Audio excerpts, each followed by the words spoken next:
మిత్రులందరికీ అనేక ఛానల్ వారం వారం సమర్పిస్తున్న ఆధ్యాత్మిక ధారావాహిక శ్రీ సాయి దేవి కథాలీలకు స్వాగతం.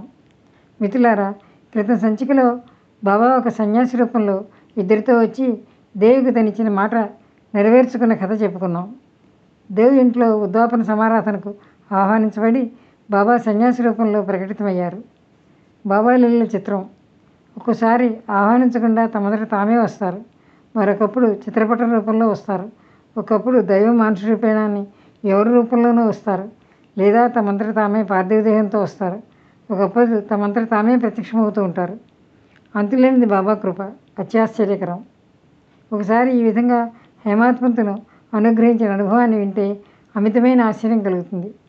ఇది నిజమా లేదా కల్పితమా అనే అనుమానం కూడా కలగవచ్చు.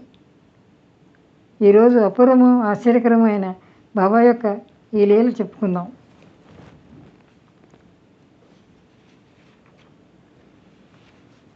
ఒక ఫాల్గుణ శుద్ధ పౌర్ణమి నాడు చేయిపై నిద్రిస్తుండగా తెల్లవారుజామున హేమాత్మంతకు ఒక కల వచ్చింది.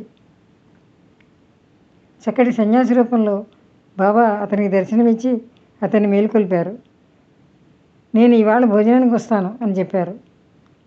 స్వప్నంలో మేలుకోవటం అదంతా కూడా స్వప్నమే. కారణం, అతను మేలుకొని కళ్ళను గుర్తు తెచ్చుకున్నాడు. కళ్ళు తెరిచి చూస్తే ఆ స్థలంలో సాయి లేరు, ఎవరూ లేరు. క్షణానికి ముందు అది స్వప్నమే, అసలు మెలకువ స్థితి కాదు. స్వప్నంలోని విషయాన్ని కొంచెం కూడా మర్చిపోకుండా అక్షరక్షణం గుర్తుకు తెచ్చుకున్నాడు శ్రద్ధగా. నేను ఇవాళ భోజనానికి వస్తాను అని సాయి స్పష్టంగా చెప్పిన మాటను గుర్తు తెచ్చుకుంటే అతనికి చాలా ఆనందం కలిగింది. ఈ విషయాన్ని హేమాత్మంత్ భార్యకు తెలియజేశాడు. అతని మనసులో నిరంతరం సాయినే స్మరిస్తూ ధ్యానిస్తూ ఉండటం ఎప్పుడూ అలవాటు. 7 సంవత్సరాలుగా వారి సహవాసంలో ఉన్న వారు భోజనానికి వస్తారని అతను ఎప్పుడూ ఆశించలేదు. ఆవేళ హోలీ పండగ, కొద్దిగా బియ్యం ఎక్కువగా వండు, గుర్తుంచుకో అని భార్యతో చెప్పాడు హేమాత్మంత్. ఆమె కారణం అడిగింది. ఎందుకు అని. ఈరోజు పండగ కదా, బంధువులు భోజనానికి వస్తున్నారు అని చెప్పాడు.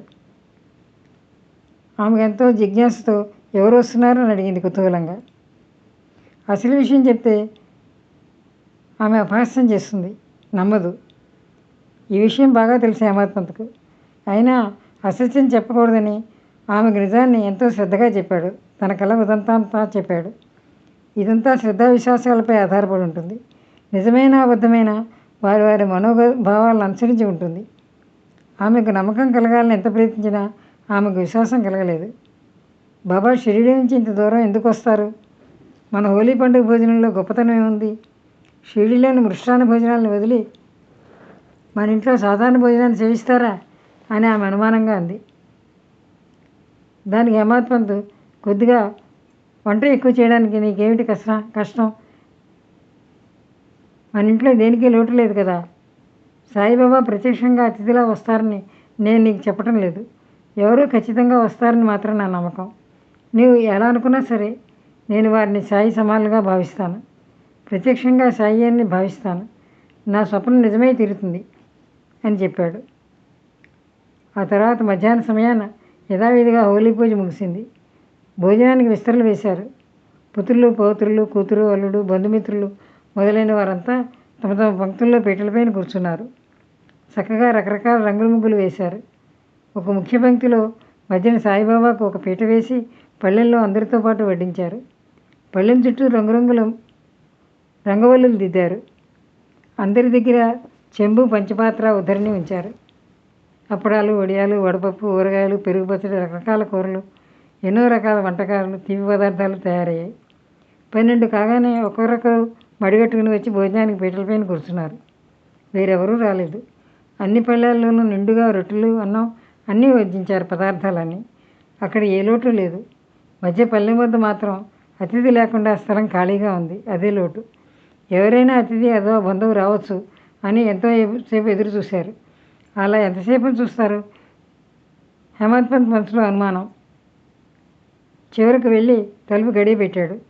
వెంటనే అన్నశుద్ధికి నేతిని వడ్డించారు. వైశ్వానరుడైన అగ్నిదేవుడికి నైవేద్యం సమర్పించే సమయాన ప్రాణాహుతిని ఇవ్వబోతుండగా మెట్ల వద్ద చప్పుడు, రావు సాహెబ్ అన్న పిలుపు వినిపించేసరికి అందరూ వారి వారి స్థలాల్లో నిశ్శబ్దంగా కూర్చుండిపోయారు. ఎవరో వచ్చారని హేమాత్పంత్ వెళ్ళి మెల్లిగా తలుపు గడి తీసేసరికి మెట్లపైన 2 వ్యక్తులు కనిపించారు. వారిలో ఒకరు ఆలీ మహమ్మద్, రెండో వారు మౌలానా శిష్యుడు ఇస్ము ముజావర్. ఇద్దరూ సంతోషంగా ఉన్నారు. ఆకుల్లో అన్నీ వడ్డించి ఉండటం, అందరూ భోజనానికి సిద్ధంగా కూర్చోవటం చూసి ఆలీ, క్షమించాలి, మీకు శ్రమ కలిగించాను. మీరు మా కోసం భోజనం ముందు నుండి లేచి వచ్చినట్లుంది. పంక్తిలో అందరూ మీకోసం ఎదురు చూస్తున్నారు. ఇదిగో ఈ వస్తువు తీసుకోండి. వీలైనప్పుడు నేను మరలా వస్తాను. జరిగిన ఆశ్చర్యకరమైన విషయాలన్నీ మీకు వివరంగా చెప్తాను అని చెప్పి చేతిలో ఉన్న ప్యాకెట్ను టేబుల్ పైన ఉంచి ఇప్పసాగాడు. పైన కప్పబడిన వార్తాపత్రిక నిప్పేసరికి తక్షణం సాయి యొక్క అద్భుతమైన మూర్తి కనిపించింది. నా మనవి మన్నించి ఈ వస్తువు మీ దగ్గర ఉంచండి అని అతడు అన్నాడు. సాయిబాబా చిత్రాన్ని చూసి హేమాత్పంత్ శరీరం రోమాంచితమైంది. గద్గద హృదయంతో బాబా చరణాలైన శిరస్సునుంచాడు. గొప్ప చమత్కారం జరిగింది. ఈ విచిత్రమైన లీలను చూపి తను బాబా పవిత్రుడిగా చేసినట్లు అనుకున్నాడు. ఈ చిత్రాన్ని ఎక్కడి నుంచి తీసుకొచ్చారు అని ఉత్సాహంతో అడిగాడు అతన్ని. ఒక అంగడిలో కొన్నాను అని అతడు చెప్పాడు. ఇక ఒక క్షణమైన నిలబడకుండా ఆ ఇద్దరు మేము మీకు వెళ్తాం, మీరు ప్రశాంతంగా భోజనాలు చేయండి. ఇప్పుడు ఈ పటం గురించి చెప్పనారంభిస్తే అనవసరంగా మీ భోజనాలకు ఆలస్యమైపోతుంది. మరొకప్పుడు నేను సావకాశంగా అంతా వివరిస్తాను అని అన్నాడు. సమయానికి సరిగ్గా బాబా పాట వచ్చినందుకు హేమాత్పంత్కి ఎంతో సంతోషం, ఆశ్చర్యం కలిగాయి. ఆ ఇద్దరికి కృతజ్ఞతలు చెప్పాడు. ఈ పటం ఇక్కడికి ఇవాళే రావటానికి కారణం నేను కూడా మీకు తర్వాత అంతా మనవి చేస్తాను అని వారికి చెప్పాడు. వారు వెళ్ళిపోయారు. సాయిబాబా కొరకు ప్రత్యేకంగా మధ్యన ఏర్పాటు చేసిన పీటపైన పటాన్ని ఉంచారు. అందరికీ ఆనందం కలిగింది. సాయి లీల అమోఘం. వారు చిత్రపటం రూపంలో వచ్చి స్వప్నంలోని వారి మాట నిజమని నిరూపించారు. ఎవరైనా అతిథి వస్తే కనుక వచ్చిన ఆ వ్యక్తి పంక్తిలో కూర్చుంటాడు అని అనుకున్న వారికి ఎంతో ఆశ్చర్యం కలిగింది. పటంలోని అందమైన మూర్తిని చూసి అందరికీ పరమానందం కలిగింది. అనుకోకుండా ఇది ఎలా సంభవించిందా అని అందరూ ఒకటే ఆశ్చర్యపోయారు. పటాన్ని పీటపైన ఉంచి అర్ఘ్యపాద్యాది పూజలు చేసి భక్తి శ్రద్ధలతో నైవేద్యాన్ని సమర్పించిన తర్వాత అందరూ భోజనాలకు ప్రారంభించారు. అప్పటి నుండి ప్రతి హోలీ పండుగ నాడు శిష్టాచార ప్రకారం ఆ పటంలోని బాబా అష్టోత్తర పూజ స్వీకరిస్తారు. పూజాగృహంలో ఇతర దేవతలతో పాటు ఆ పటం కూడా పూజించబడుతుంది.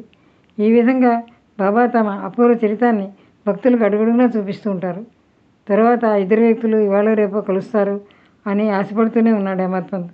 కొన్ని సంవత్సరాలు గడిచిపోయారు. వారు కనిపించనే లేదు. చివరకు కర్మధర్మ సంయోగంతో ఒకనాడు ఆ దారిని వెడుతుండగా ఆలీ మహమ్మద్ కలిశాడు అతన్ని. వెంటనే పటాన్ని గురించి తెలుసుకోవాలన్న ఉత్సాహంతో అతన్ని కలిసి, ఎందుకు ఇన్నేళ్ళు మౌనంగా ఉండిపోయావు? ఈరోజు కూడా మునుపటి వల్లే కలుసుకున్నాం. అకస్మాత్తుగా ఇప్పుడు సమయం వచ్చినట్టుంది. విషయం అంతా నాకు చెప్పు. నీవు కూడా సాయిబాబా భక్తుడు అని నాకు తెలుసు. కానీ నీకు ఆ రోజే రావాలని ఎందుకు అనిపించింది? ఆ పటం కథ చెప్పవా అని అడిగాడు. అప్పుడు ఆలీ చెప్పిన వృత్తాంతం అంతా ఎంతో ఆశ్చర్యభరితము, అద్భుతము. ఆయన సాయి యొక్క లీల, బాబా లీలకు అర్థమేమిటి, వారి ఉద్దేశం ఏమిటి, దీని ద్వారా వారు భక్తులకు ఉపదేశించింది ఏమిటి అన్నవి సాయికే తెలియాలి.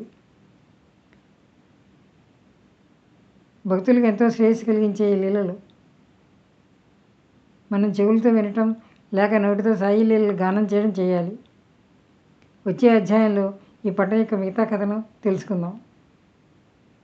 మిత్రులారా, ఇది ఈనాటి సాయి దివ్య కథలు విన్నారు కదా. అనేక ఛానల్ సబ్స్క్రైబ్ చేయండి, ఛానల్ని ప్రోత్సహించండి. ఓం శ్రీ సాయినాథాయ నమః.